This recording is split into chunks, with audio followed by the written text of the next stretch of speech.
Thank you, Don. I appreciate it. Welcome, everyone, to Labor and Health. We have two bills before us today. I'm sure there's quite a bit of testimony on them. We're going to try to get through. We need to get through both these bills. Let me rephrase that. We will get through both of these bills today, period. Senator Dockstader has his committee, of which he's chair, going on right now. He's left to vote, and Senator Barlow will be here shortly. He just didn't stand up as quickly as I did. So just a reminder of the rules of decorum and the way this works here in the committee. Any conversation will go through the chair, so we address the chair. Secondly, if anybody has a cell phone, please turn them to silent or off. And I will reiterate the rule. Some of you haven't been to my committee before, but in my committee, if a cell phone goes off during committee, it means that our next committee meeting, which will be on Friday, I would appreciate you to bring donuts. That being said, the final thing that I would say is that we all disagree, we all agree. Every bill is important to someone, and we never all 100% agree on everything. But what I would ask is that we act, we speak with respect and with kindness to each other. We don't attack each other, we don't call each other names. We've heard some pretty bad things in committees before, but when the testifier comes up to testify, I expect respect and there again, professionalism. So, but we get along well in this committee for the most part, and we appreciate all the public input and appreciate the committee's involvement in all this. So with that being said, there's two bills. The first one we're going to hear is Senate File 98, Statute of Limitations, Medical Procedures on Minors. Senator Bouchard, the floor is yours, sir. You can stay up here. You don't need to go down there. Oh, first of all, let's do roll. I'm sorry. I think I know who's here, but let's make sure. Senator Barlow. Excused? Senator Bouchard. Here. Senator Dockstader. Excused? Senator Hutchings. Chairman Baldwin. Here. We have 3 present and 2 excused, Mr. Chairman. We have a quorum on the fringes. Okay, Senator Bouchard, the floor is now yours. Thank you, Mr. Chairman. Can we flip that order of the bills and? The show is yours. You do whatever you need to do here. Okay, thank you, Mr. Chairman. So, and I would like to also, maybe if I can direct people a little bit on what's going on with, so we have 2 bills. They're similar in the direction of what the bills are doing.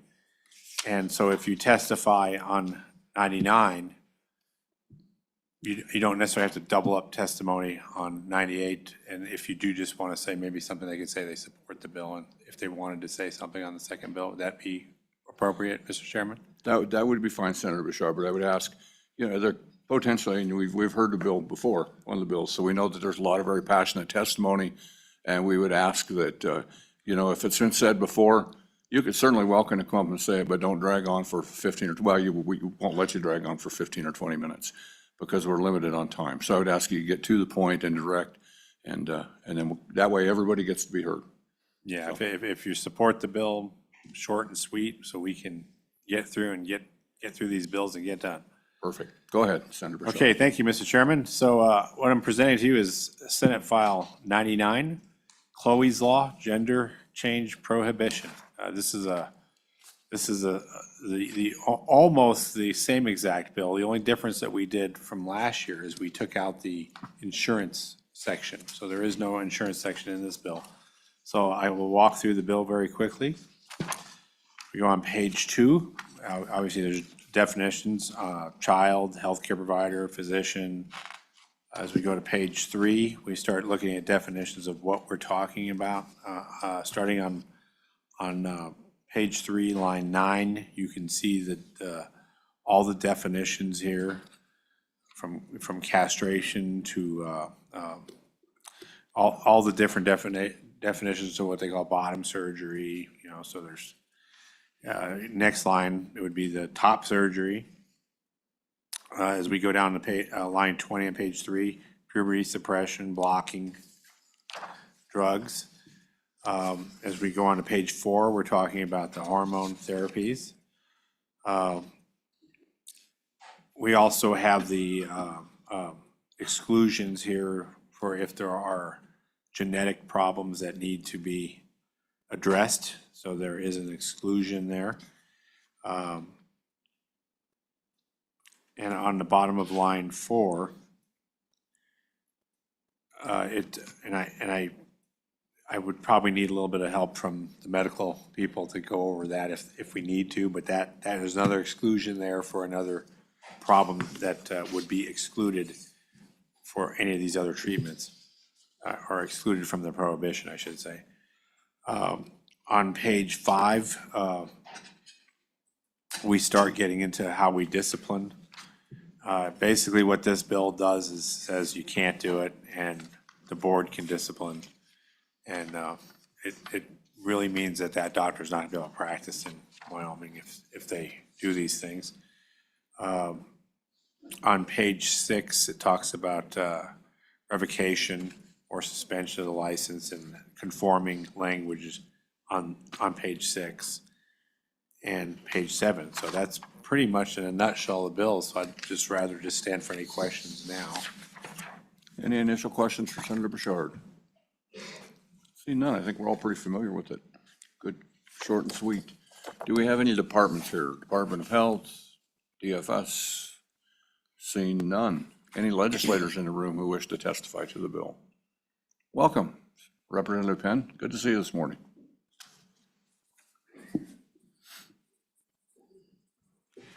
Good morning, Chairman and Committee. I'm Representative Sarah Penn, House District 33. I wanted to show my full support for this bill. We need to stop medicalizing the bodies of our children. I don't want to take up too much time because I want to save time for others, but once again, in full support, and let's work to stop the atrocities that are happening in our state and protect our children. Thank you. Thank you. And just a quick reminder, for anybody that testifies, we've had trouble with the mics in the room periodically, so you need to get real close to the mics and speak up closely. But thank you, Representative Penn. Any questions for Representative Penn? Seeing none. Another representative, go ahead. Welcome. Good morning. Thank you, Mr. Chair, Committee. I'm Tamara Trujillo, House District 44, and I stand in full support of this. Thank you. Thank you. Any other legislators in the room? Representative Ottoman, welcome.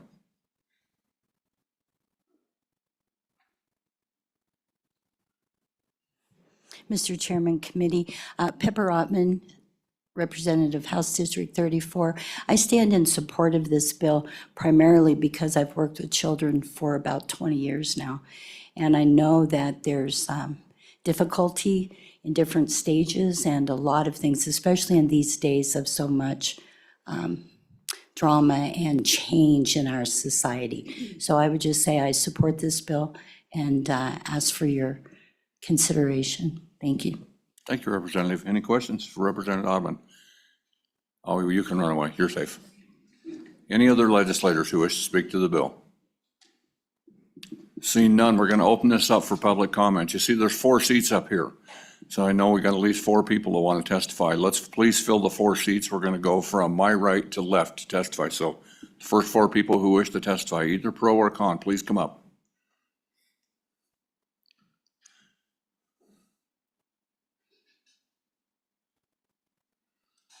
Okay, go ahead, Senator Bouchard. Mr. Chairman, I would just like to say that Chloe was the inspiration for this bill, and she's here. So, I mean, I'm so proud of her. That makes her a celebrity in this. Okay, very good. Okay, go ahead. Hello. My name is Chloe Cole, and as you may know, I am a 19-year-old detransitioner and a former transgender child. I came here today as an early warning to the state of Wyoming. I am a victim of this gender ideology that has been spread across the country through the internet.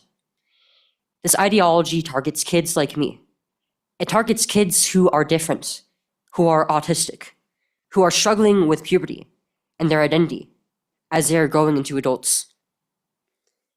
We have to stop the medical industry from taking advantage of these kids in the same way that I was taken advantage of. My mom and dad were told that their only options were between having a dead daughter or a living transgender son. These medical professionals that work in the so-called transgender medicine are taught to manipulate and coerce parents in this matter. This is all standardized in the W path throughout the world. Identity issues happen to kids who live in rural areas. I grew up in a farm town in California. I didn't grow up in crazy San Francisco. Many kids in my class struggled with finding their identity because in rural areas, like much of Wyoming, there just isn't much to do for fun.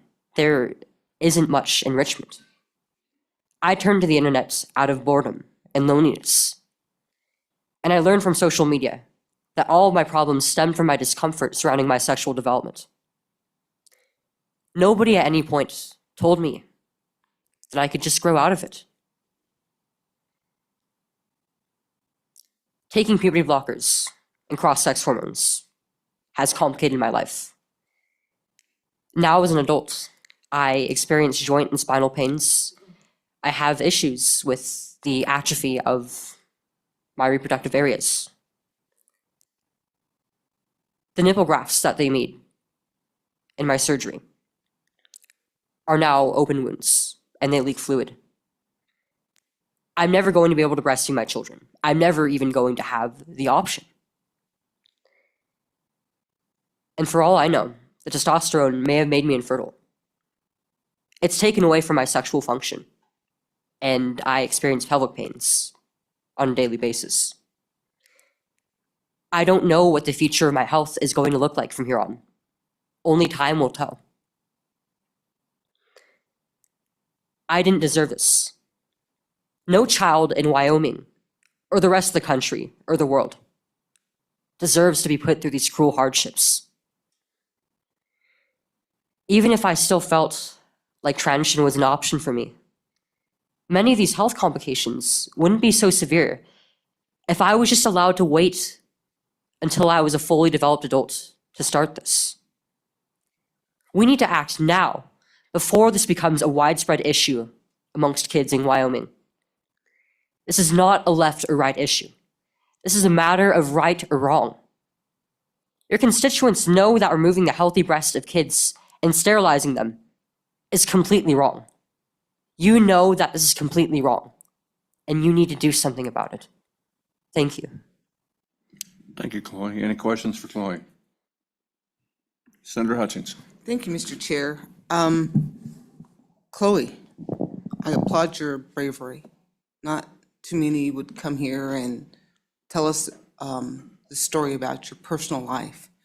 But what you're doing, I think, is helping those who are listening to this maybe see that this wasn't the right way to go. I heard you mention some of the physical issues that you're having, the joint pains. I heard of incontinence in one, not from you, but from another person, menopause. I've also heard that you young people are being told that when you go on the puberty blockers, it's just pausing your growth. Tell me, if you can, what it's done to you. So the puberty blockers, while I was on them, because I was already about 4 years into puberty, my body was already producing its own sex hormones. I basically went into an artificially induced menopause. And I started taking it when I was 13, when I was in 8th grade. And so in 8th grade, I was experiencing these menopausal symptoms, like hot flashes, which I could best describe as this really just uncomfortable feeling of these hot sensations just moving throughout my body, my limbs. And it was accompanied by these tingling, itching, burning sensations in my limbs, in my hands, and my fingers. It made me very lethargic. It was no state for any 13-year-old girl to be in. And I mean, going on the testosterone helped slightly. And I stopped taking the blockers after about a year. But it's been years since I've been on it, and I'm still experiencing issues with my bones, with joint pains, with shooting pains up my back. It's not reversible. Not a single part of this has been. And most of these complications that I'm experiencing to this day, I was not informed of by my doctors at all. I had no idea they were a possibility. Gotcha. Further question? Yes, Mr. Chair. Follow up, go ahead. Were you ever told in your lifetime that you were beautiful and wonderfully made the way you are? Chloe, go ahead. Not until after I had stopped, after it was too late. I didn't really understand where my identity came from, or that I was perfect the way that I was. None of these adults who were supposed to help me or my parents in raising me had told me that it was an option just to be myself. Just one more. One more Mr. follow-up Chair. for Senator Hutchins. Go ahead. Another thing, this is minor, but I think it's important, and you can tell me if you agree or not. I was listening to a panel, and Lucas said this, and it really touched my heart, because I think it's important that parents have to learn how to say no in a loving manner to their children. It's like the old adage, don't let your kids play out in the street. My mom would say no. But in today's world, go ahead and do it. But they would cut off my legs before they let me, or one of them, so I can run out and play in the street. What do you think about parents who just don't seem to be able to say no to this issue? Chloe, go ahead. I mean, I think that everything about this and allowing children to make these lifelong decisions that will affect the entire course of their development, it goes against everything that we know, that we've known for centuries about how children develop. We can't say yes to everything. But that being said, I don't really blame most of the parents who do, because they're told by these doctors, by their children's counselors, by their teachers, these other adults who, again, are supposed to help them through raising their child to become healthy, functional adults, that their child is going to commit suicide if they're not allowed to do this, which isn't true. We would have seen this epidemic of suicide for years. This is clearly a mental health issue. And by giving in to the momentary desires of these children, we are exacerbating this. Thank you. Okay, further questions for Chloe? Seeing none, thank you very much. Thank you. Ma'am, introduce yourself. There should be some more people wanting to come up to the table, I suspect. I'm going to ask the photographer, if you would, sir. Can I get you to choose a side rather than keep walking back and forth instead of walking in front? Thank you very much. Go ahead, ma'am. Sorry. Good morning, Chairman and committee members. My name is Kathy Sigliano. I'm a mom here in Laramie County, and I fully support Chloe and this bill. She said, obviously, from her own experience, some of the things that I was going to just repeat, but I don't think I need to, because I think she made a very good point on everything she touched on. But this is definitely a common sense bill, and I think that it needs to be passed, and we need to protect our children. Thank you. Questions, committee? Senator Hutchins. Thank you, Mr. Chair. Mrs. Sigliano, one question. Do you know, or have you ever heard of any physician or anybody being able to take a young man, a young woman, anybody, and change them into a female or a male via some medical procedure? I do not personally, but obviously reading stories like Chloe's and hearing about children basically being taken from other states and brought to Wyoming without parents knowing is very concerning. Thank you. Okay, further questions from Ms. Sigliano? No, thank you very much. If there's more need to come up, let's get more than two. Let's get 3 or 4 up here, please. And I will remind everyone, conversation needs to go through the chair. It feels very uncomfortable. Speak through the chair rather than back and forth with a committee member, if you would. Ma'am, you got the seat of honor. Please introduce yourself and speak to the committee. My name is Teresa Stry. I'm a precinct committee member in 1-3. I'm also a mom and a grandma. And I've been seeing these testimonies for several years now. And I would just like to say that Chloe mentioned no doctor ever told her of the effects of these medications. And I believe there's this thing called a Nuremberg Code, right? With consent. She was a minor. These are minors. They cannot consent. And the fact that they're not even given information about the procedures goes against that code. So the fact that we even have to have this conversation and pass bills is somewhat disturbing to me. Thank you. Any questions? Seeing none. Sir, introduce yourself. Sometimes that button's hard to push. You got to push pretty hard and hold it down.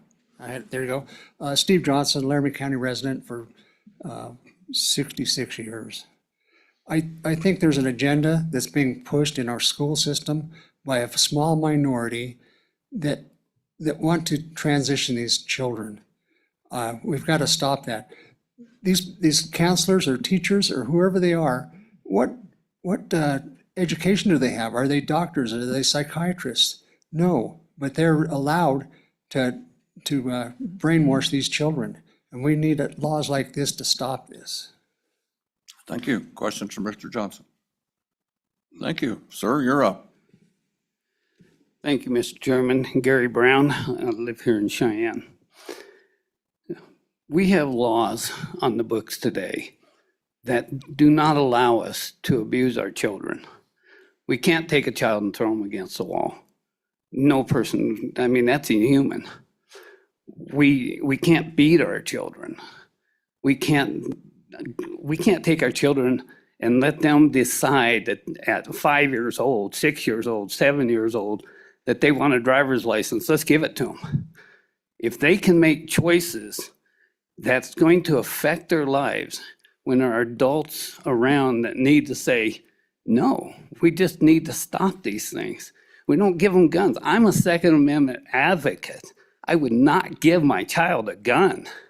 And that's what we're doing. We're handing these children loaded weapons that are going to change their lives forever. Thank you. Thank you, Mr. Brown. Any questions for Mr. Brown? Okay. Jonathan, go ahead, sir. Introduce yourself. Thank you, Mr. Chairman, members of the committee. Mike Lehman with the Diocese of Cheyenne. Feeling a little cowboy hat inefficient this morning, but I was just wanting to share, I had the privilege of participating in a veterans program that involves some life coaching, and because of that, the benefits that I saw in that program, I recently went through a class on life coaching. And a really interesting thing happened at the end of that program was they talked about, the termination of contract. And it gave perspective of what the goal of the program is. The goal of being a life coach is not to be a coach for life.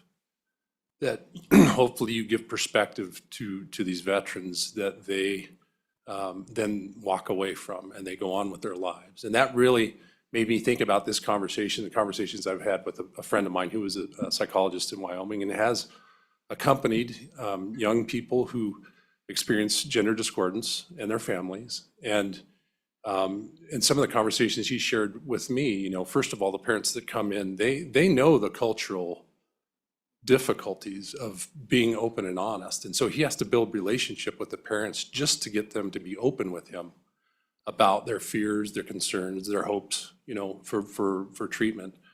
But then the other part of that is, he wants them to begin to envision a future. A future that they see themselves flourishing in, and identify maybe obstacles to that, but also look at the resources to obtaining that. And one of the things that he hopes to help them realize is the fact that there are limited studies on this particular area. And this idea that most of us, when we go to a medical professional, we have an idea that we're going to go get a procedure, or maybe a series of procedures, but we don't usually sign up to go indefinitely for the rest of our lives, to continue on in those procedures. It's not in the sense that we sign up for that. We don't let our children go into the military. We don't let them sign up for a 4-year contract. But I think what we need to do is create an environment where we can have open and frank conversations about this and say, well, is there such a thing where we can send our kids to have this treatment? And there's a termination date. Because from everything that he's shared with me and others have shared with me, is there's not. It is lifelong medicalization. And I think That was a helpful perspective in the conversation that I've had with him, and with that, I would stand for any questions. Thank you, and I apologize for calling you Jonathan. And you may know that Jonathan, I know with your same last name, who also has a religious affiliation. So we're going to talk about senility when we get to amendments on the floor today. So any questions for Michael? Seeing none, thank you very much. Thank you. Go ahead, sir. Introduce yourself and speak close to the mic if you would. Buenos dias, good morning. My name is Antonio Serrano. I'm the Advocacy Director for the ACLU of Wyoming.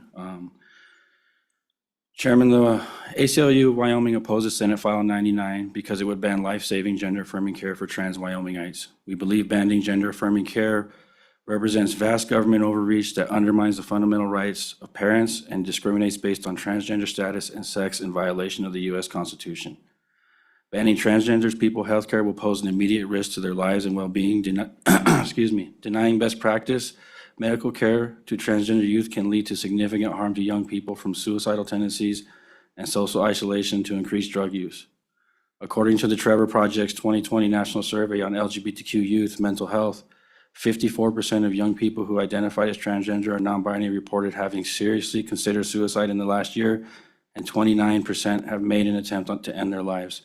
In contrast, the numerous research studies have found that gender-affirming care leads to improved mental health among transgender and non-binary youth. Closer to home, the statistics are just startling. According to the Wyoming Department of Health, between 2010 and 2020, the Wyoming suicide rate among 15 to 19-year-olds was more than double the U.S. rate for that age group. The counties that feel this the hardest are Fremont, Converse, Carbon, Sweetwater County, Campbell County, and Laramie County. Because the link between gender-affirming care and improved mental health well-being among teens is well documented, we should not be passing bills targeting some of the most vulnerable people in our state. Senate File 99 is a dangerous attack on transgender people's freedom and autonomy on their own rights and lives. Healthcare should be between patients, their parents, and their doctors, not the politicians. By singling out medical care related to gender transition for unique prohibition, SF 99 violates the United States Constitution, in three separate ways. On behalf of the patient, via discrimination against individuals based on sex, discrimination against individuals based on transgender status, and on behalf of parents via the violation of their due process rights. The bill claims to protect youth and their families, but in fact, you are harming them. I not only oppose this bill as a representative of the ACLU, but I also oppose this as directly impacted by my family. I'm also here to oppose this bill as a parent of a child who struggles with their mental health. I know what it feels like to send my child to the hospital in Casper, to watch them leave in an ambulance after they made an attempt. I know what it feels like to send my child to the hospital in Denver, not knowing what's going to happen or when they're coming home. I know what it feels like to have a trans child who struggles with their mental health, and to have that child tell me, "Dad, I don't want to be here anymore." To a parent of a kid who doesn't want to be here, and no matter how much you are there for them, or how much you show them you love them, you cannot break that wall of depression that consumes them.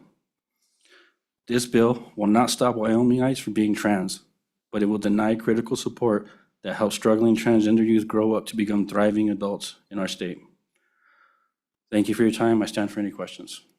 Thank you, Mr. Serrano. Any questions, committee? Seeing none, thank you very much. We appreciate you coming today. Go ahead, sir. See if I can figure this out. Mitch Benson, Fremont County. And after evaluating both sides of this argument, it takes me back to the 90s with the American Psychiatric Association. And if you follow this issue, where did it originate? It originated in American Psychiatric Association. With my personal issue back in the 90s, it dealt with my son and attention deficit disorder. And that's where I got involved with finding out how did this originate, what was the history behind it. And it originated with American Psychiatric Association.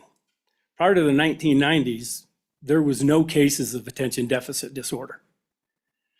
And what I found out was with Big Pharma, they were providing all the pamphlets and the literature to the school districts. School districts, the nurses, the teachers, were then identifying which one of the children fell underneath the diagnosis or the categories of attention deficit disorder. My son was identified with that, which was completely erroneous. So my point would be, I just find it painful listening to both sides of this argument. Can I get you to closer to the mic? Yeah, Thank you. sorry about that. It's painful listening to both sides of the argument that in Mitch Benson's opinion, and you go back and you look at the American Psychiatric Association and the original studies that were done back in the 60s on this, and how that was facilitated through that organization, which then gave Big Pharma the opportunity to then create the pharmaceuticals, the pamphlets to identify children in both categories, attention deficit disorder and transgenderism. There's the root cause of the problem that is causing so much heartache and discontent through not only citizens of Wyoming, but through the United States. I just find that heart-wrenching that we have institutions that are creating the problem and then coming up with the drugs to treat the problem. And if you look at the trends right now in this, and I call it an industry, it soon will be a billion-dollar industry. And who suffers for it? Children. Now, I'm a big believer in if you become an adult, man, we live in the United States. You can chase the dreams you want to chase. But imposing these ideas, ideologies on parents that are not understanding it, and children that certainly don't understand it, really just upsets me with the two organizations, the American Psychiatric Association and Big Pharma, for allowing it. So thank you very much. I appreciate it. Any questions, committee? Seeing none, thank you very much. 4 seats open. We're gonna fill them. We're gonna not fill them. Jump up here. I won't let them sit vacant for very long, and then we're gonna call it closed. Yeah, we got 4 online. Go ahead, introduce yourselves. We'll start from my right to my left. Ms. Bush, go ahead. Good morning, Mr. Chairman, members of the committee. Sheila Bush with the State Medical Society, and this morning also here on behalf of the state chapter of the American Academy of Pediatrics. To my right is Dr. Mike Sanderson, president of the Wyoming chapter of the American Academy of Pediatrics. You've all heard most of my statements on this before, and so I don't want to belabor it too much. The Medical Society, again, stands opposed to this bill. Sadly, despite our repeated offers to work with the sponsor on this bill last year, that didn't come to fruition, and so we were again not included in the language, which I think is unfortunate. We were able to work with a sponsor on the House side on a bill that was far cleaner and would have accomplished, I think, what the primary concerns are, which continue to sound to be like surgery. And so I'll repeat again, gender reassignment surgeries are not performed in Wyoming. We don't have the subspecialty teams here to do those surgeries. Any notion or story otherwise is just purely not true. And so we also would offer, we have a very diverse membership. We have over 1,000 members, all physicians, PAs, medical students, and residents. There's great debate on this topic. There is not debate about surgery. They stand with you in that sense. However, there is a lot of conversation and ongoing debate within the medical community about what the medical treatment looks like, what gender affirming care, what the standards should be, what the evidence suggests, and it's a growing body of evidence. And we would offer that passing a law would stand in the way of medicine doing what we've always asked of it, which is to advance and grow and use what is available to continue to sharpen and get better. and passing laws that stop that and are overly prescriptive in statute, dictating the practice of medicine, represent not only an overreach of government, but also a halt or a ceasing of allowing the medical community to advance on its own. And so there's a myriad of examples we could talk about where this has happened and the medical community has self-corrected through time. And I'd be happy to talk about those individually or later. But for that, I will yield my time to Dr. Sanderson. He has more to offer. This is a complicated topic and really one that should be discussed and debated by medical professionals, not members of the legislature, I would argue. And so with that, I will yield my time to Dr. Sanderson. Dr. Sanderson, go ahead, sir. Mr. Chairman, Chairman Baldwin, Senators, thank you for the opportunity to speak to you today. My name is Dr. Michael Sanderson. I am a pediatrician of 5 years from Sheridan. I am actually a fifth-generation Wyomingite. I was born and raised in Casper. My roots are mostly from the Bighorn Basin, Worland and Grable, although I am enjoying Sheridan very much. And I've been a resident of this state my entire life, with the exception of my secondary education, a 2-year mission for my church. And I'm here to speak in opposition to Senate File 98, Senate File 99, I think is what that is, for a few specific reasons, which I'm happy to go into. And first and foremost, I think the most important reason is because I don't think that this bill was a bill that was crafted for Wyoming or for Wyomingites. Miss Chloe Cole, I'm thrilled that she's here today, and I was happy to hear her story. And my understanding of Miss Cole's situation is that she was inappropriately fast-tracked into medical and surgical treatment for gender dysphoria. The American Academy of Pediatrics has already come out in open opposition to surgical treatment for minors seeking gender-affirming care. That is already a part of the standard of care. We do not recommend that children receive these surgeries. This does not happen, and it has never happened, and it will probably never happen in the state of Wyoming. The American Academy of Pediatrics has already come out in open statement that the vast majority of patients, of minor patients experiencing gender dysphoria, should not receive medical treatment for gender dysphoria, except in the most limited of circumstances. These are careful and elongated conversations that take place between a patient's doctor and their family and their mental health counselor over long periods of time. That is the standard of care. That is what happens in the state of Wyoming. And this bill was crafted based on outside influence and outside experiences for a state that has not experienced that and for a state that is not set up to experience that.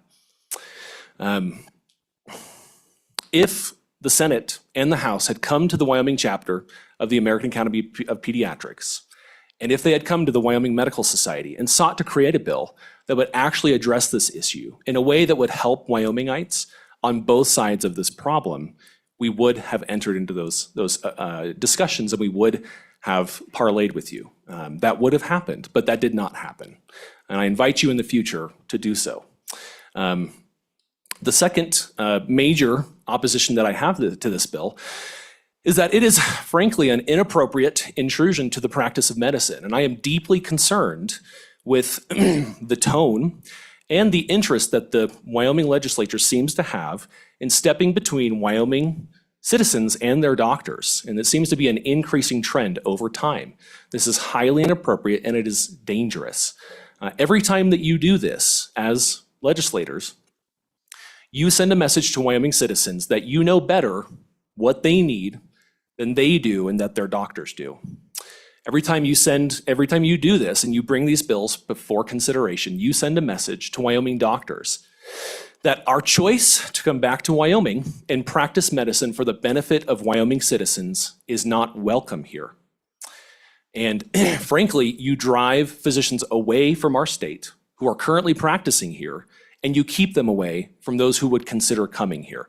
I currently help own and run a pediatrics clinic in Sheridan, and I have interviewed many doctors for much needed to fill pediatrics positions in Sheridan. And several of those interviewees have told me that they also are deeply concerned with the tone that the Wyoming legislature is taking towards the practice of medicine. This is a major issue for our state. Wyoming lawmakers do not belong interfering in the medical care that Wyoming citizens seek from their medical doctors. And for that also reason, I oppose this. The final reason that I oppose this is because I don't think that the Wyoming legislature has really considered the implications for Wyoming citizens and Wyoming taxpayers. Alabama and Indiana have already had similar bills held up and held in federal court. Arkansas has had their gender affirming care struck down. This is likely headed to the Supreme Court. And it seems that Wyoming senators are more interested in saddling Wyoming taxpayers with an expensive, drawn-out court battle than they are meeting the needs of Wyoming citizens. And again, that evidence to me would have been if you would have come to us and you would have sought to find resolution in compromise and in co-working with each other, then that story would be different.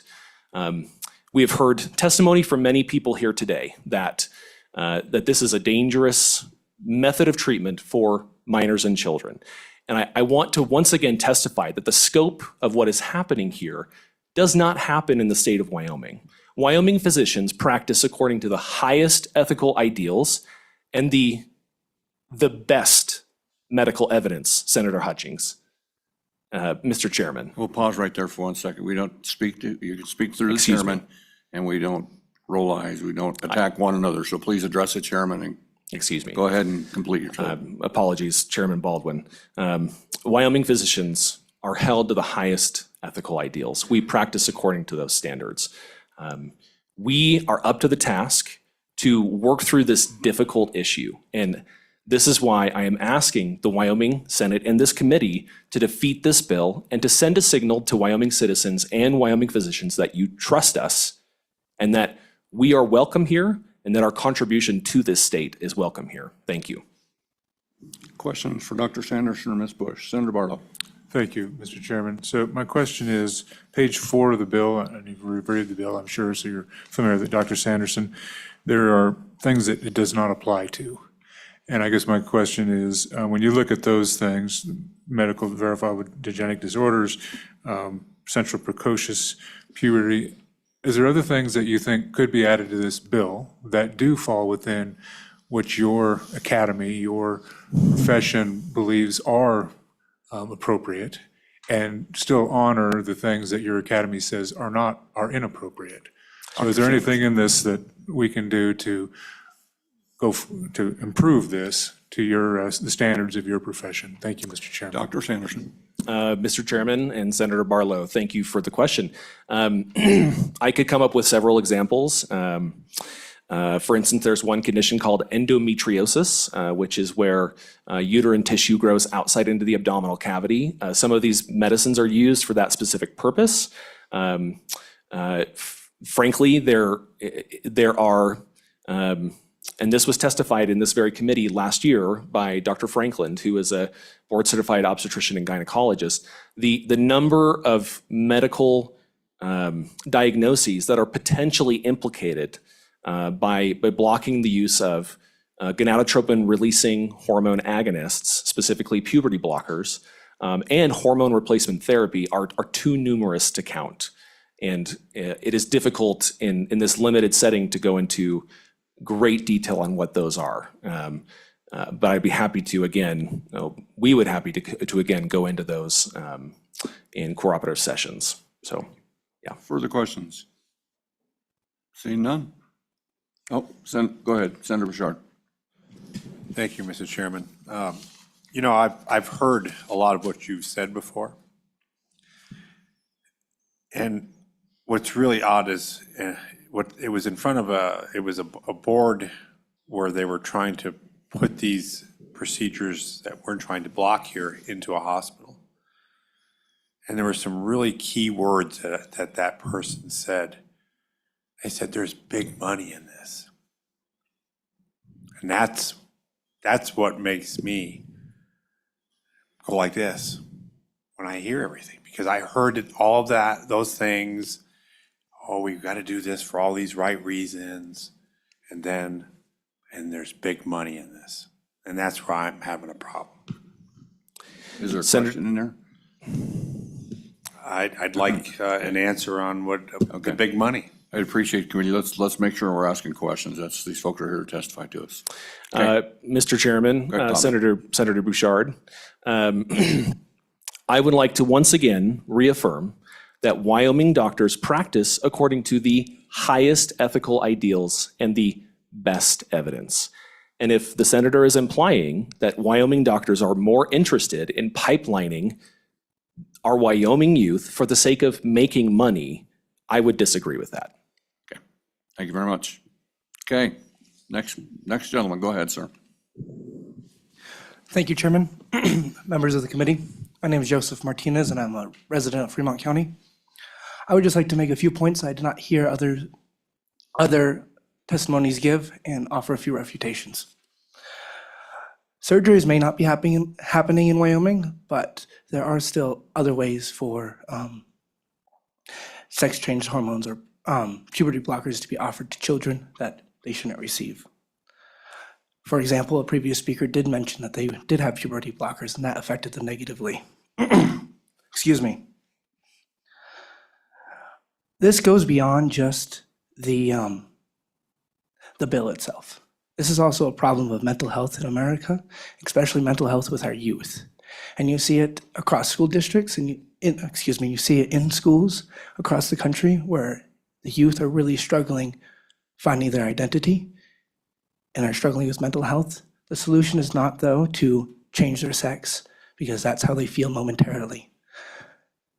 Minors in this country are not allowed to purchase alcohol, and they're not allowed to purchase tobacco, and they need parental consent to get a tattoo because of the long-term health effects that this will have. We should therefore not allow children to experiment or be experimented with sex-change hormones, sex-change surgeries, or puberty blockers because of the long-term health effects that will affect them, because they don't have the capacity to look beyond the momentary concerns that they have as children. And finally, and this might just be a personal opinion, but it's very wary of me to always trust the experts. I believe that we have elected representatives for a reason, and that we should not always yield the authority of the elected representatives to unelected bureaucrats. Thank you. Questions, committee? Seeing none. Thank you very much for testifying. Anybody else in the room wants to testify? If only one's coming up, I'm going to assume there's only one left. If there's more, you need to get up and fill the chairs, please. Welcome, you're a familiar face. Go ahead. Thank you, Mr. Chairman. I'm testifying as a former legislator, everyday person, mom, citizen, Shelley Duncan. When I was a legislator, just representing myself, when I was a legislator, I remember, and I know all of you remember, the 3-year endurance race of the optometrist, ophthalmologist battle that we had going back and forth. And not just for this particular, but we've been doing this for, I don't know, a couple years for this particular issue and several bills. And I just want to throw this out.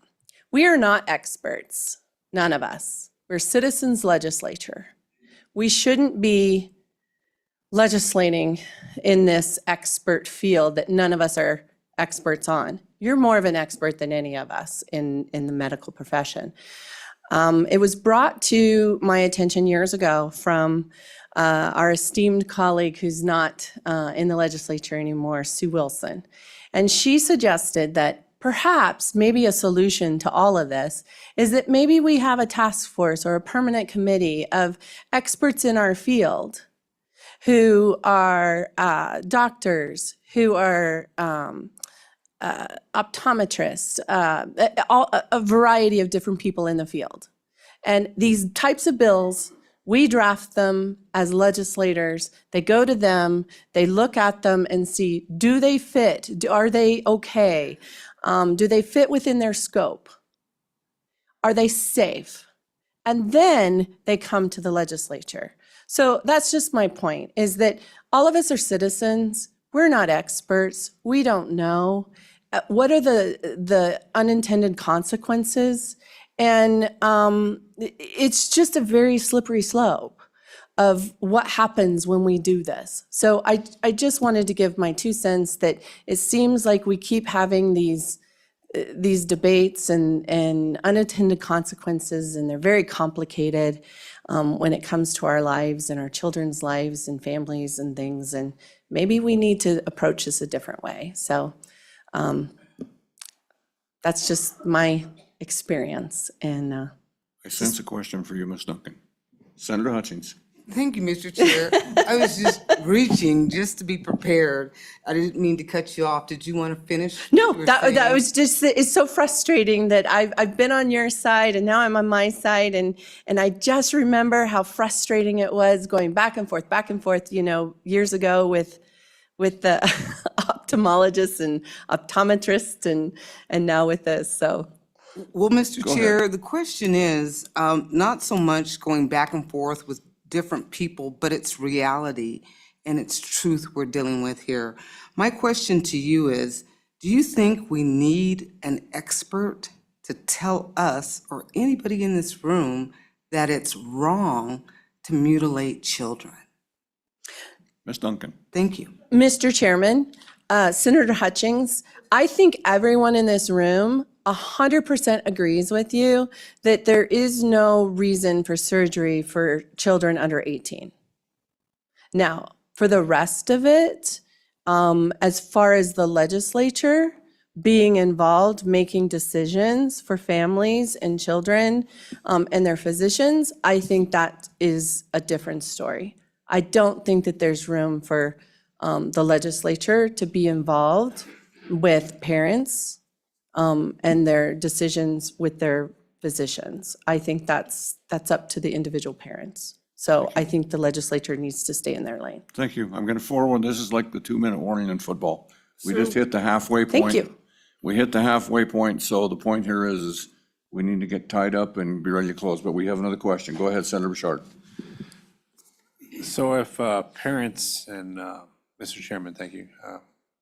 Parents and even their medical opinions and maybe behavioral health all say, you know, hey, this 16-year-old is very mature and they want to smoke, drink, have guns. Is that okay too if the parents decide that? Ms. Duncan. Thank you, Mr. Chairman. Senator Bouchard, that already happens. There are consequences, you know, but I mean, at one point, you could drink at 18, but then the federal government stepped in and said, well, if you want, you know, funding for your highway, state of Wyoming, then you better change it to 21. So, you know, when it comes to health, there's a lot of different decisions for family. I mean, you and I are on different wavelengths when it comes to vaccines and choices for our children. I think that my kids need to take vaccines. You just think that your kids shouldn't take vaccines. So we have different, you know, decisions and things like that. So, Okay. but I don't think the government should tell us either way. Follow-up, go ahead. Mr. Chairman, since I'm getting drug into a vaccine conversation. I'm sorry. Reminder, we're not here to talk about vaccines, so. Correct. So I would remind you and everyone. Well, I've never made a statement like what she has said. Okay. Done. What I have, and you, everyone in this committee knows where I have been on the Pfizer vaccine. Yeah, I do not believe the experts had that one right. Okay, thank you. Okay. Reminder to the audience and to the panelists and to the Senate. Okay, we're not here for personal arguments. We're going to talk about this bill, we're going to talk about this issue, and that's it. Okay? Everybody's got that in mind. So no personal attacks. Don't stray. Okay, we're going to start limiting time here now because we're going to run out of time. So let's go ahead, and you are up next, and then we're going to go to you. So you're yielding to her first. Okay, go ahead, ma'am. Introduce yourself and speak. You got 2 minutes, if you would, please. You got it. My name is Patricia McCoy. I am a mother of 4 and a resident of Cheyenne since 2007. I am here today to say thank you. I apologize, I rushed from physical therapy to get here in time. I'm a little out of breath. This is a very important bill, and I feel very, very strongly in favor of this bill. I thank you all for even putting it together for us because it's much needed. And it's not just in reference to physicians either. I know a lot of people want to say the physicians stick to ethic codes and everything else. But as a mother who had her child groomed, it's not just the doctors that parents are concerned about. It's the teachers, the coaches, the people who see our children on a daily basis and tell them things that aren't true and give them things that they shouldn't be, like binders. My daughter was given a binder in high school and told to hide it from us, but mom does her laundry and found it. She was not as slick as she thought she was in hiding it. Why wasn't I told they were going to be giving that to her? That altered her growth. It stunted her growth. That was a medical thing that a coach decided she needed to have and didn't feel that they needed to tell us about. So I urge you, I beg you, please vote aye on this bill and pass it for us parents. Protect our children because they need it. Thank you. Questions, committee? Seeing none, move down the row. Go ahead, another familiar face. Oh, are you passing it off again? Sarah? Oh, sorry. You're up. Mr. Chairman, I thought you were looking behind me and I was like. I do that too. I look everywhere, but I'm looking to you right now. Go ahead, you have 2 apologies. minutes. Thank you so much, Mr. Chairman. Thank you, committee. My name is Sarah Burlingame. I'm the Executive Director of Wyoming Equality, and we are unsurprisingly not in support of this bill. With my 2 minutes, I just want to take a moment to talk about the kind of calls that we get at our office and to just speak to what we see as the intrusion in parental rights that this bill proposes. I feel like I want to honor your ask that we stick to the topic of the bill, and I also find that I can't speak to the bill without talking about the culture that the bill inhabits. Because part of the phone calls that we get from parents and from teachers, from people who are seeking gender-affirming care is how much fear and terror they have around the conversation around bills like this. This conversation has only been intensified in recent weeks with the murder of a young 16-year-old non-binary student in Oklahoma. The conversation that LGBTQ youth and their parents are having in Wyoming right now is how physically safe they are if they are seeking information about their own health care. They're worried about being targeted. They're worried about being physically attacked. They're worried about being doxxed online. And all of this because they are questioning their gender. 1 minute. Ideally, we would not entertain bills like this, and we would have the conversation that many people have proposed, where the cruelty was not the point, the healthcare was. And in a conversation like that, we could deal with nuance and sensitivity with students who may or may not grow out of their dysmorphia.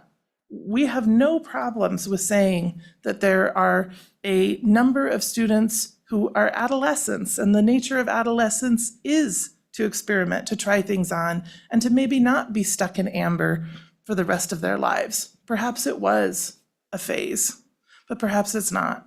And if it's not, then they and their parents deserve equal access to health care.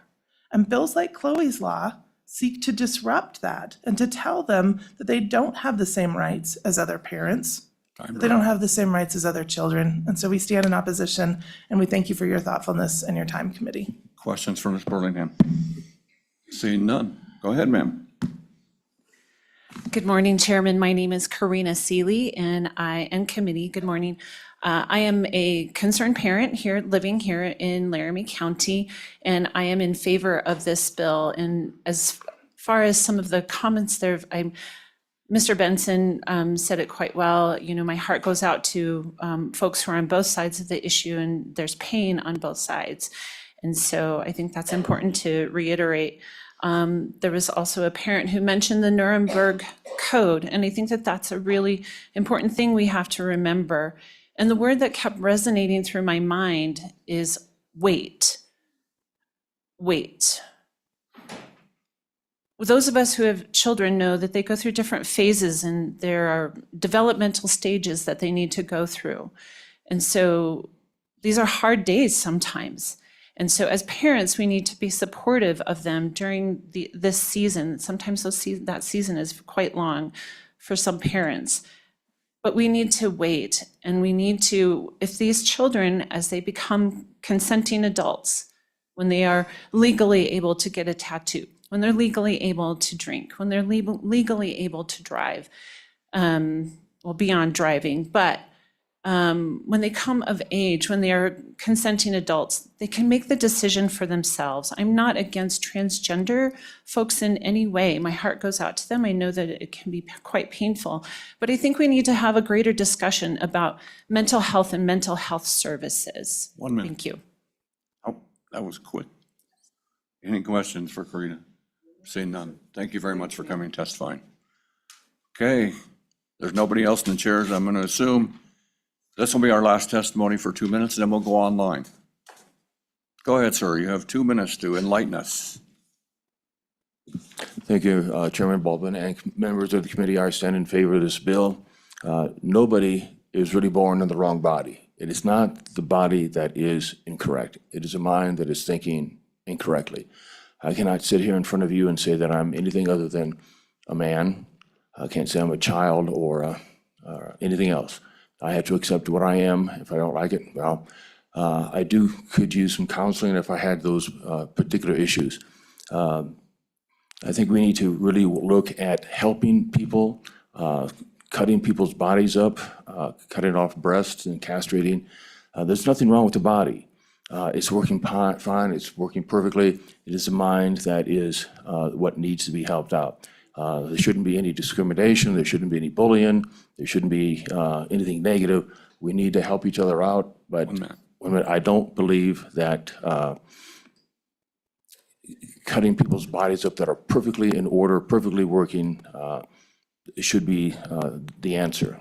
So I appreciate it, and I stand in favor of this bill. And I also stand in favor of expanding mental health so that we all think correctly, think positively, and think that how we can help each other, period. Okay, questions, committee? We're going to make a quick exception here because I see somebody that wanted to testify. Welcome to committee. We're not near as scary. Well, Senator Barlow's as scary as he looks, but go ahead, ma'am. Tell us who you are and tell us your thoughts. I'm Johanna Seeley. I'm Karina's daughter. And I just wanted to talk about how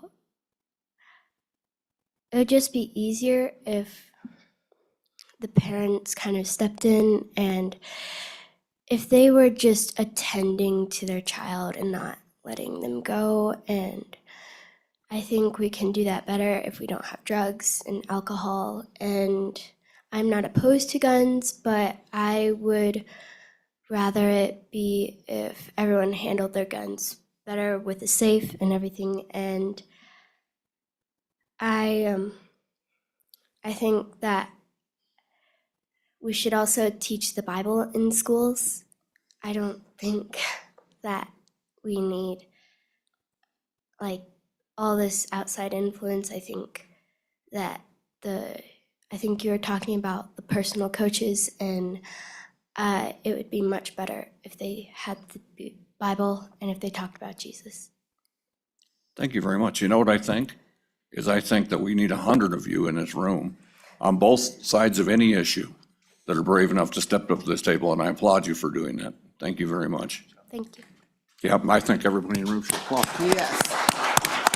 Hey, we're not done. Mr. Chair, Thank you very much. Mr. Chair, Okay, I'd like to make a comment. go Thank you. ahead. You may. I'm memorizing scripture, and one of the verses I've memorized, and off the top of my head, I can't remember the exact verse. I think it's Psalm 103. Somewhere in there, it says, "On the lips of those who have understanding, wisdom is found." Your lips have just emitted a lot of wisdom, and I thank you for that. And I thank you for your bravery. The question, since I'm supposed to ask the question, is where did you get such wisdom? Go ahead. Probably just talking with my family, my mom and my dad, my mom who's been through a lot, and my dad, who's right by our side. I just want to thank them for all the wisdom they've given me. Awesome. Thank you again.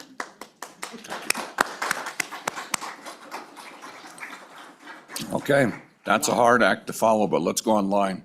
I would remind the people online that we do have a 2-minute limit because we need to move on. We've now gone over the halfway mark and we've got another bill in front of us. So tell us who we have first, Donna, and put them up. Mr. Chairman, we have at least 2 people online who would like to testify. I'm admitting Laura Pearson and Marcy Shaver. Oh, we have more. Well, we're gonna limit it. We might have to go from 2 Okay. minutes to 1 minute if we get very many. Yeah, but- I now have 2 additional people in addition. So we have to 4 the 2 total? I- 4 That's where we're total gonna with cut it their off right hands now. up. Let's call it 4 people, 2 minutes each. Okay. And so Laura Pearson just needs to turn on her video and her audio, please.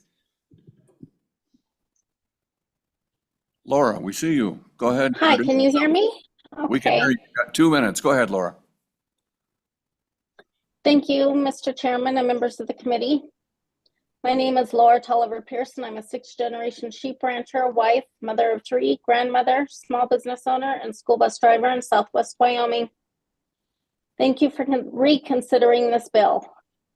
I'm urging a vote of aye on this bill. I can personally relate with this bill. Growing up, I always felt as though I was a male trapped in a female body, a tomboy. I loved doing what the boys did, playing football and other boy activities at recess, etc. I hardly ever wore dresses except when forced, usually Easter when my mom handmade Easter dresses for us girls.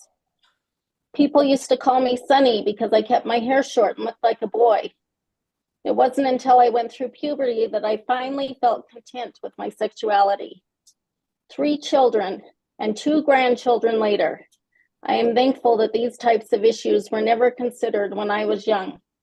A child's mind and body need time to mature before these types of actions are considered. I fully understand what these children are feeling, and my parents were always very supportive of the clothing I wanted to wear and the fact that many of my best friends were male. Never once was there ever any conversation about sex changes or puberty blockers. We need to be teaching children to love themselves in their purest form, instead of making them feel as though there is something wrong with them. So many times during the last session, there was testimony that there is an epidemic of mental health issues in our state. 1 minute. We are feeding the epidemic by validating that there is something wrong with these children, that modern science can correct. We are playing God and we shouldn't be. Please protect our children and vote aye on this bill. Thank you, committee, for listening to my testimony. Thank you very much, Laura. We appreciate it. Any questions for Laura? Seeing none. That moves us to the next person in the bottom of the screen, and your name is covered, so you'll have to introduce yourself, ma'am. If Marcy Shaver would turn her audio on, please. Thank you, Chairman Baldwin. I appreciate this opportunity. I stand opposed. Can you introduce yourself? Go ahead and tell us your name, please. Yes, my name is Marcy Shaver. I live in Torrington, and I'm going to take a different view of this whole issue. Transgender people have been with us forever, and most cultures have accommodated that. I mean, right here on the continent of the United States, we know about that. But in the 1920s, there was a thriving clinic that was the premier world-class transgender studies in Berlin. When a certain party was trying to come to power, their means of doing this was attacking that trans community. The gangs that wore their brown shirts were attacking drag shows and going into the cabarets and beating people up. And then when the party did come to power, one of the first things they did was absolutely, utterly destroy that clinic and all of the records. 1 minute left. That was before they came after everybody else, but that was what they attacked first, was the most marginalized portion of their own community. And, you know, sometimes history doesn't repeat itself, but it certainly rhymes. Thank you. Happy to take any Any questions. question for Ms. Shaver? Seeing none, thank you very much. Who do we have next, Donna? I admitted Catherine Morgan, if she would turn on her mic and her video, please. Ms. Morgan, you win the best background of the day. Go ahead and introduce yourself and speak to us. Yes, my name is Catherine. I go by Katie Morgan. I'm a resident of Laramie. My family has been here for 70 years. I am testifying both as a wife, a mother, a veteran, and a proud Wyoming resident, and as president of the Laramie PFLAG chapter, and I stand in opposition to this bill. I believe it is government overreach. I trust the medical professionals in the state, and we heard some testimony on what is done and not done in this state. I echo Ms. Burlingame's testimony that what I hear from families of LGBTQ citizens in Laramie and elsewhere in Wyoming, and especially those with trans family members or gender nonconforming, is one of fear. We are making them unwelcome in our communities, and we are instilling issues, I think, that shouldn't be there. I also echo the concern with attracting medical professionals as we continue to crack down on what they can and cannot do. I just believe this is government overreach, especially from a legislature that has spent a lot of time promoting parental rights.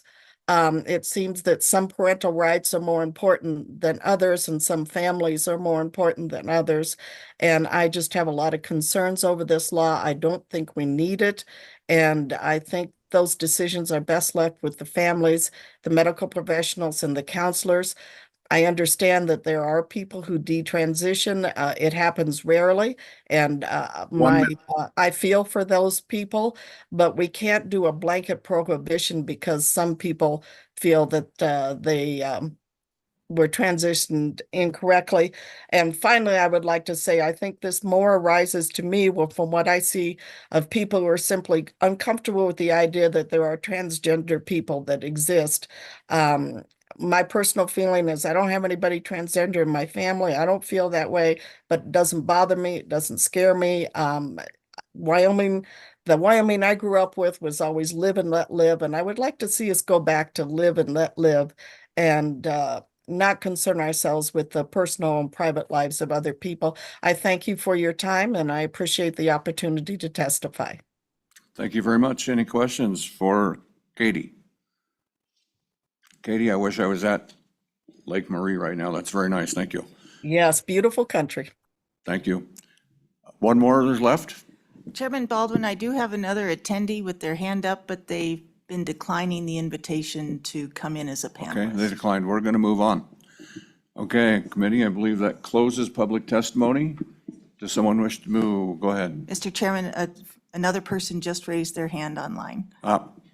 Look, we're going to move on. We've closed public testimony. They can testify on the next bill if they'd like.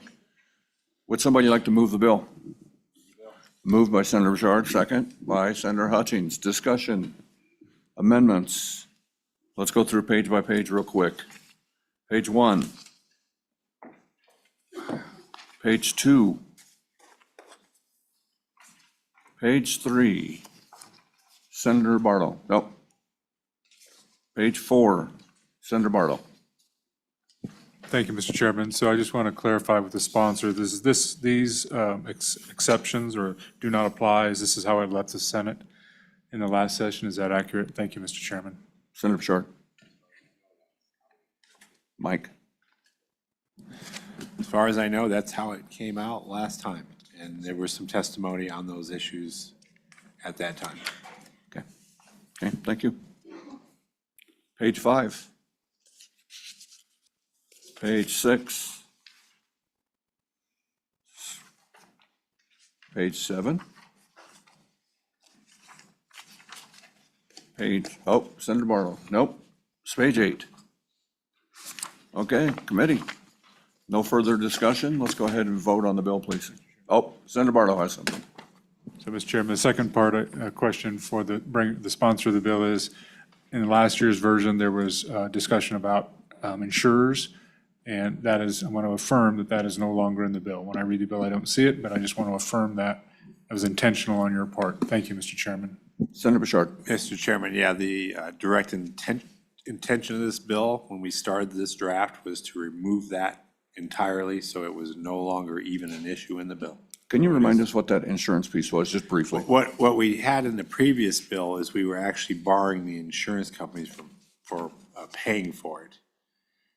And evidently, it's in Obamacare that they will do that. And interestingly, I got a call on that subject because I had a parent that had a daughter that was born with one breast. And, insurance would not pay for that. And he was very glad that we were actually doing that session, because he said that it wasn't fair that they were doing these other altering surgeries. But anyway, it's no longer an issue in this bill. That's good. Insurance, another topic for another interim, right? Okay, let's please take the vote on this. This is a roll call vote on Senate File 99, Chloe's Law, Children Gender Change Prohibition. Senator Barlow. Aye. Senator Bouchard. Aye. Senator Dockstader. Aye. Senator Hutchings. Aye. Chairman Baldwin. Aye. We have 5 ayes, Mr. Chairman. Okay, I assume, Senator Bouchard, you're gonna floor manage that, is that correct? Yes, Mr. Chairman. Okay, well, let's proceed. Let's tell us about Senate File 98, please. All right, thank you, Mr. Chairman. So this has to do with some of the cases that you do remember last year testimony. The person that had testified had a problem that when they became older, they couldn't actually go into litigation on a case where she had the procedures done, believed that it was wrong that they were done, and there was a statute of limitation in place, so she could no longer proceed. So what this does is, if we're going to take a child and say it's okay to do these procedures, and then they find out there's a problem, well, then we're going to go all the way to their 21st birthday and allow them to come back as an adult and actually enter into possible litigation. So this bill has a lot of definitions in it, and I do have an amendment to this bill already, so that way we could just clean this bill up and make the bill a lot simpler. But the current statutes give someone 2 years, I believe, and so that's from the time that that procedure starts. So if it's 14, it's over at 16. So that has language on page 2, and the amendment is very simple, because on page, and I'm going to talk about the amendment because that's in essence going to be the bill. So on page 2, line 9, we want to enter this block in here. Everybody should have a copy of it. And then we're going to get rid of everything else that has all these definitions, because I think the amendment itself. Okay, well, go ahead and read that to us if you would. So I'll just read it from the top on page 2. Notwithstanding subsection A of this section, or Wyoming Statute 13107, a civil action based upon an act, error, or omission against a minor in the prevention of gender transition services shall be brought no later than the minor's 21st birthday for the purposes of this subsection. Gender transition services means any medical or surgical services provided or performed for the purpose of assisting a person with a physical gender transition, including, without limitation, inpatient and outpatient hospital services, puberty-blocking drugs, cross-sex hormones, genital or non-genital gender reassignment surgery, or other related services provided by a healthcare provider as defined in WS 1-130, little Romanet B and I. So in essence, I just read you what the new bill would be if we amend it with this. And I think another senator here has helped me work on this, and I think it's a good addition to the bill. I think it cleans it up, and I think it makes it simple. Okay. All right, questions, committee? No. Seeing none? Okay, and I will remind the public it's going to testify on this. First of all, department. Department shaking his head, he's sitting in the back seat closest to the door. Discussions, go ahead, Senator Barlow has something. Thank you, Mr. Chairman. I don't know if the amendment is probably likely not available to the public. So what you heard from Senator Bouchard for the public's edification is everything from basically the bottom half of page 2, page 3, page 4, and most of page 5 is now eliminated from the bill if this amendment were adopted. I want to be clear about what I just said. We're taking basically 4 pages. This amendment, if it's adopted, takes multiple pages out of the bill. So the bill is, I think, very focused on physical gender transition, and then the list that the good senator brought forth. So just for the public, since you don't have the benefit of having this language, if this language is adopted, you don't need to go to page 3, and we don't have to have a discussion about, gender transition services, because that is, most of that is removed from the bill. Thank you, Mr. Chairman. Thank you for that explanation. Okay, and I will tell those in the audience who wish to testify after Senator Dockster, you guys are too Well, I just slow. want to Go ahead. clarify, now that they know that, so you're taking comment then on this amendment, correct? If they wish to comment on the amendment, we will. Yeah, go ahead. Because that is, Right. okay, I just wanted to clarify that. Thank you. So, audience, if you've testified on the previous bill and you still wish to testify, I'd appreciate if you keep it fairly short. We're down to a short amount of time, and this bill needs to be done. Go ahead, Senator Bouchard. Mr. Chairman, could I maybe ask the people here in attendance if they would indulge me with a little bit of maybe guidance on testimony? Go ahead. If you have testified in favor of the previous bill and you agree with this bill, I don't think we know you're here. We know, and the same is true on the other side. We know who everyone is here. We've done this before. So anyway, Thank you for that. So anyone who wishes to testify on this bill, step up. Welcome back. I know we know who you are, but go ahead and identify yourself one more time. My name is Chloe Cole, and this time I would like to tell a little bit more about my story. I started calling myself a boy named Leo at 12 and medically transitioning at age 13 after a few years of discomfort surrounding my sex, struggling with an early puberty and body image issues, and the social burden of becoming a woman. These doctors often advertise transition as a treatment for what really comes down to general discomfort around a healthily developing female body, and mine were no different. My puberty, a natural rite of passage into adulthood, was pathologized. It was blocked at age 13. I went on cross-sex hormones a few months later, and I underwent a double mastectomy, the surgical removal of my breasts, at just 15 years old. This happened in California, where I currently reside. But something that must be emphasized is that my doctors followed the World Professional Association of Transgender Health, or the WPATH standards of care, which really only are loose guidelines in practice. And these are followed almost universally throughout the USA. And they follow the affirmation-only approach, which prioritizes the desires and the delusions of the patient over their physical and long-term mental well-being. I filed a lawsuit last year, and it's still in its early stages. I have permanent damage done to my body. I have issues with my sexual function, with my urinary tract, and I have to bandage up my chest every single morning so that it doesn't leak onto my shirt in bedding. This is a mystery to my doctors, whatever this complication is. I've tried going back to my doctors, who helped me through the initial transition. But I felt abandoned by them after I detransitioned and I sought their help again. And I believe that I deserve justice for the harm that was done to me. It took me until the age of 16 to understand that I was a survivor of what will be the biggest medical scandal in American history. And until 18 years old to actually file a suit. The statute of limitations needs to be expanded. Statistics say that regret over long-term decision-making, especially around surgeries, sets in about 7 years to a decade after the decision is made.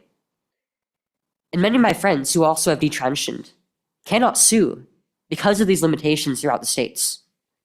Wyoming needs to act early and become a safe haven for detransitioners.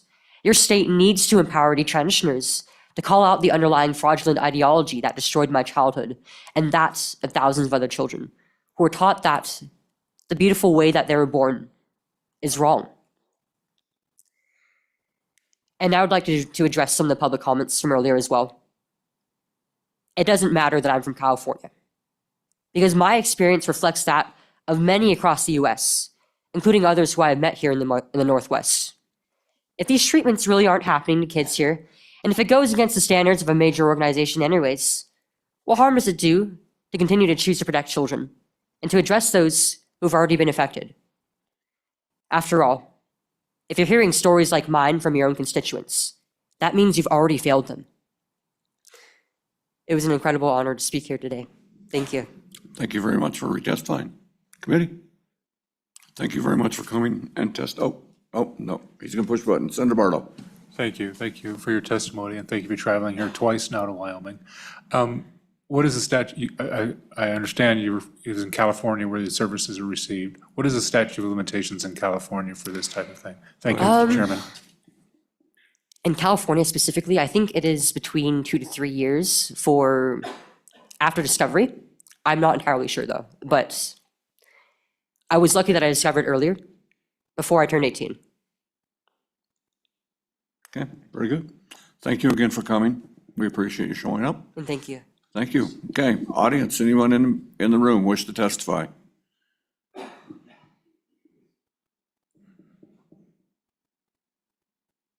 Michael, is it okay if I call him Jonathan?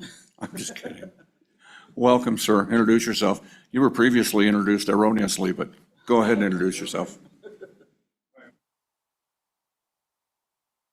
Senator, my senator. You call me. That's better than I usually get called. Go ahead and introduce yourself. Thank you, Mr. Chair. I'm Jonathan Lang from Evanston, Wyoming. I'm a pastor there, but I'm representing myself. And I apologize, I wasn't here earlier in the testimony, so if this is repetitive, please let me know.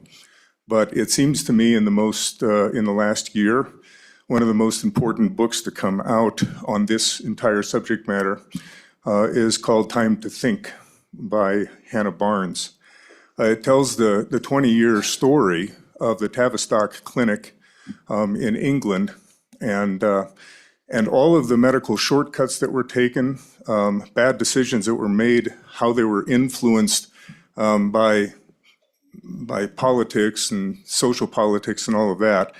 But the reason it's so pertinent to this bill is that after 20 years of missteps at the Tavistock Clinic, the medical community there was not able to self-correct until a young woman named Kira Bell sued. And it was finally, the person who has these procedures done to them, they're the final authority on whether they worked and whether they were worth doing. And it was with her lawsuit finally that the medical community was forced to re-examine itself and self-correct. And it seems to me that this bill offers that opportunity as a kind of the last line of defense, and I stand for the bill. Any questions for Mr. Lang? Seeing none. Thank you for coming twice. Anybody else in the audience wish to testify?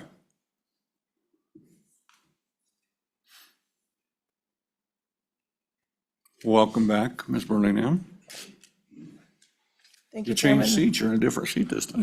Variety is the spice of life. Go ahead. But I still think you're talking past me. Good afternoon. It's not afternoon. Good morning, Chairman, Committee. Sarah Burlingame from Wyoming Equality. We are in opposition to this bill, although we do have one piece of it that we are in favor of, and we're grateful to the bringer of the bill.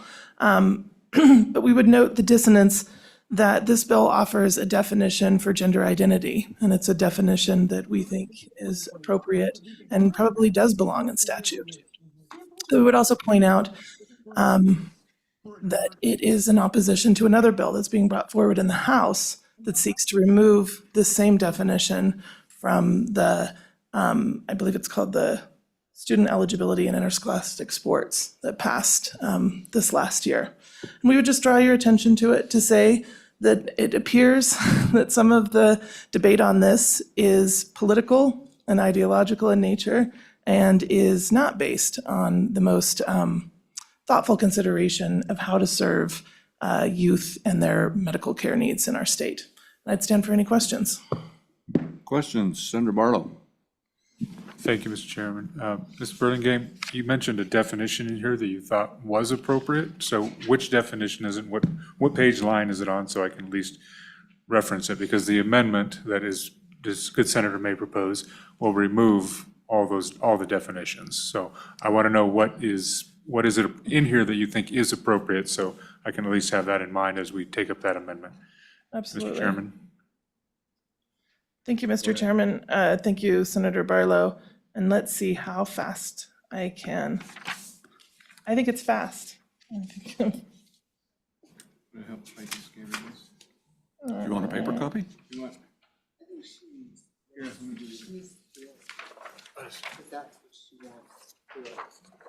never seen so many senators. So I'm looking at the section 1-3-105, and I'm looking at Romanet 2. Gender means the psychological, behavioral, social, and cultural aspects, thank you, Senator, of being male or female. And, Mr. Chairman, I mean, the reason why we call attention to that is just because there has been a lot of discussion, and it's been thoughtful discussion on how is gender different than sex? And if any good has come out of these conversations, it has been that we have all recognized that we've got a lot to learn, and that some things that we believed were intuitive actually involve greater study.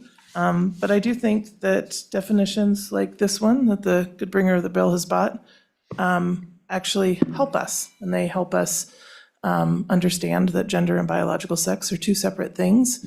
And if we want to define them in statute, that may not be the worst thing. Very good. Okay, one quick thing. I believe I heard a phone, and I believe I know whose it was. It's not And he's looking at me. So, Thank you, Mr. Chairman. Michael, would you please tell him the rule afterwards? Go ahead, Senator. So my question is, you said you were defending it on the other side, that it was a right for people to do what they wanted to do on the other bill. This one is totally different. This one says, hey, you know what, this didn't work out like it was supposed to. And I don't think it's right. So don't these people have a right to come back and litigate so that's what this bill is about. It's about someone going non-transgender or untransgendering and saying, I'm going to challenge the medical providers, the care. Don't they have a right to do that? That's what this bill is about. Ms. Burlingame. Mr. Chairman, Senator Bouchard, absolutely. That is another one of the places that I think that we're in full agreement. And I think, so what we have noted now is that we are in agreement that surgery for minors is inappropriate. And I'll tell you, there are other states where you don't get the statewide director of LGBTQ advocacy affirming that because of probably ideology, right? Because of political grandstanding. But here we are in agreement. We agree that surgery for minors is inappropriate. We also agree that you should have redress. Nobody says that if you have been fast-tracked, if all of the standards of care that we know, like the good doctor said, our doctors in Wyoming follow the highest ethical standards. And if they defer from that, then we have, at this moment, incredibly high penalties for physicians who do not follow those standards. Fast track is the phrase that we're using, right? But we could say malpractice, right? Like, it is accounted for in our statutes already. So when I see this one, And I see it standing next to the other law, right? And I see it, all of the other statements about pedophiles, about grooming, about the character of these doctors and these patients and these parents. It leads me to believe that the cruelty is the point, not the healthcare. Follow-up question, Senator Bouchard. So in words, I'm hearing you say that you support this, the concept of what's going on in this bill, but you said you oppose this bill. And so I just want to know where you really are on the record. What this does, this allows someone who's went through maybe a longer stint of procedures and then comes back and finds out this didn't work out the way it was supposed to, and now they have an extended time to bring a lawsuit because the system failed, because 2 years isn't enough.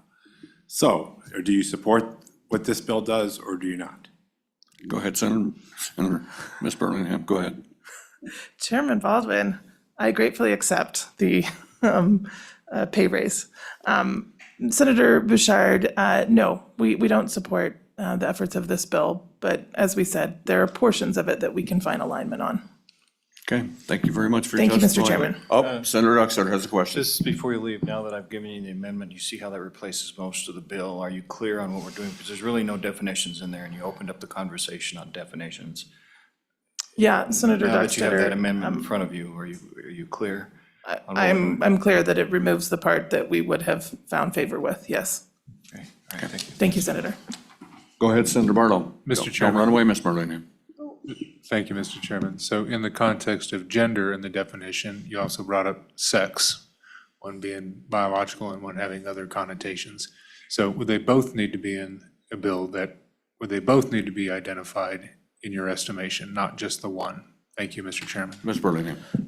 Chairman Baldwin, Senator Barlow, thanks so much for the question. That's exactly right. That gender is not sex, sex is not gender, and that these are complicated, and that nobody sort of intuits them correctly. And so without having the direction in statute of their definitions, I think we leave the door wide open for unintended consequences and potential harm. Okay, thank you very much. This time you can really get up and walk back. Can I? Okay? Thank you. Committee, we're down to 6 minutes. Let's do it. Well, we got somebody online that wants to testify, I believe. We have 2 people online with their hand up. Okay, admit them in. 1.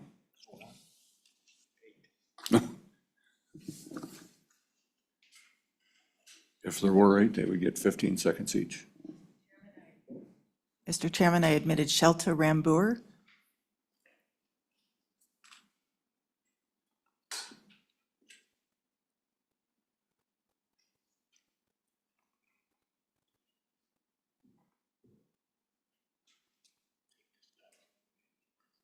While we wait for that, let's go ahead. Gentlemen, sir, would you like to introduce yourself and give us a brief testimony? My name is Duncan Phelps. I'm a county resident for the last 25 years. Family's lived in this state for probably 120 years. I really wasn't going to speak because most people are supporting the bill, and I support both bills. But I take issue with these historical references to the brown shirts. The founder of the brown shirts was Ernst Röhm. He was an openly gay pedophile. And Hitler knew it. The Nazi leadership knew it. If they put a homosexual in a concentration camp, it had nothing to do with his sexual preference. It had more to do with their political preference. I do have a degree in history from Colorado State, and I've been reading World War II since I was like 12 years old. The first book I read was The Rise and Fall of the Third Reich by William Shirer, and I would refer you to that book. And I could refer you to like the Pink Triangle.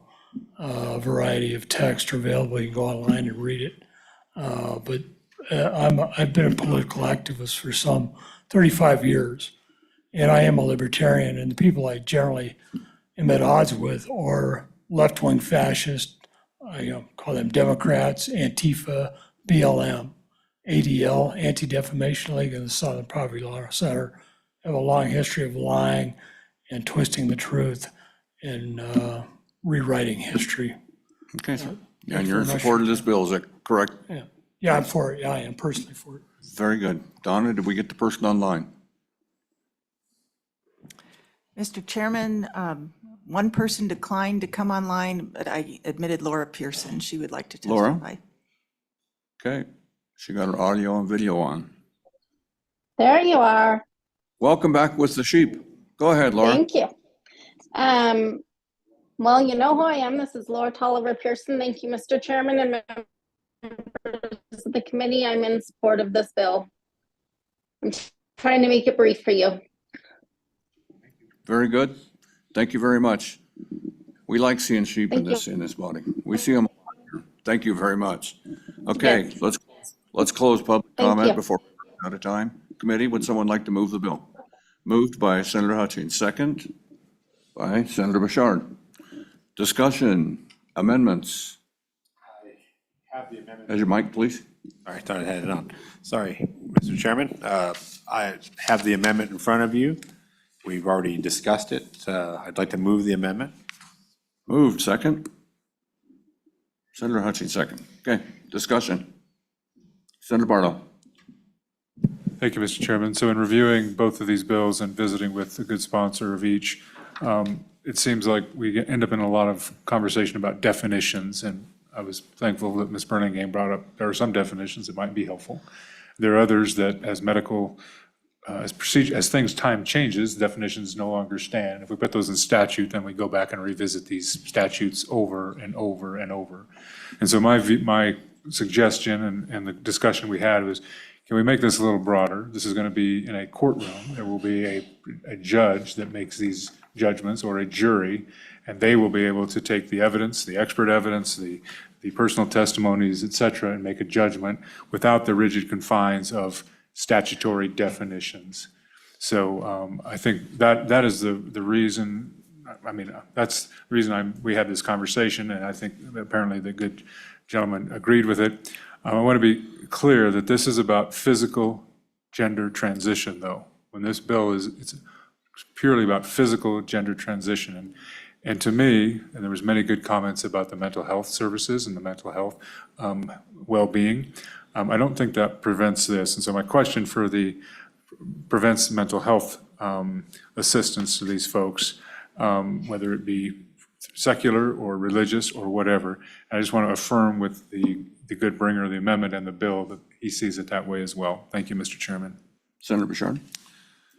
Thank you, Mr. Chairman. Well, as far as surgical, I mean, I'm not sure I understood exactly where you're going there, Senator Barlow, but it does say without limitation, and it has the other things below on the lower line, puberty blocking drugs, cross-sex hormones, but there's nothing in here that talks about behavioral health. And I think as far as that needs to be, I think this moves us in a direction where they start to also self-regulate and start pulling back a little bit of what's been going on, because I think that's where it's all starting. I think it's starting on the behavioral side, and it's getting pushed over here to this side. So I think, but anyway, I don't want to go any further out in the behavioral at this time. Just keep it right here. Keep it. Okay, further discussion on the amendment. Senator Stocksetter. I'm hearing concern that we don't have solid definitions in there. As the sponsor, prime sponsor, you're comfortable with moving forward without those solid definitions in there? Senator Bouchard. Yeah, Mr. Chairman and Senator Dockstader. Yeah, the reason is, for the reasons that Senator Barlow had said, these are going to be issues that a court has to take up. And when you put a definition over here, now all of a sudden we've got, what if the procedure does change? What if there's or a medical term changes or something, or maybe one hospital calls it one thing, another doctor calls it another, and we want to take that out and be able to, the judge is going to be able to look at what this says right here, and it's pretty clear. So I think I think we're cleaning this up and we're making it easier for everyone. Further discussion on the amendment? Seeing none, let's vote on the amendment. All in favor of the amendment as proposed, say aye. Aye. Opposed, no.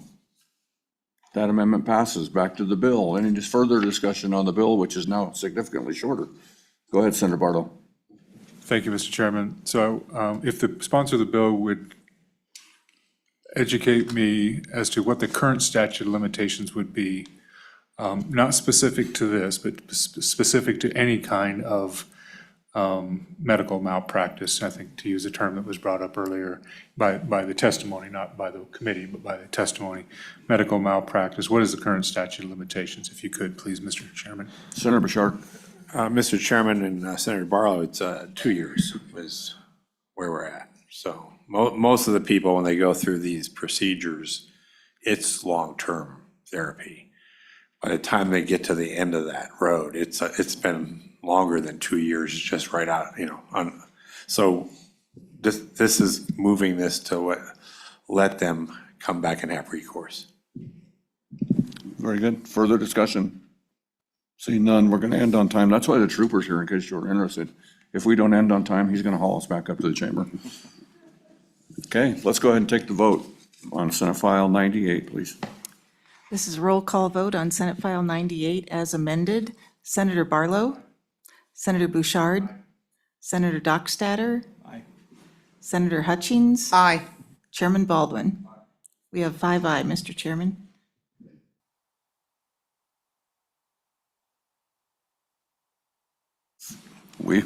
Thank you for doing that, because, again, we'll be talking about dementia later today. On Friday, we will have 3 bills before us, all 3 House bills, so you can anticipate that. Yeah, I know, I said a bad word. Okay, we'll see you on Friday morning, probably at 8 o'clock.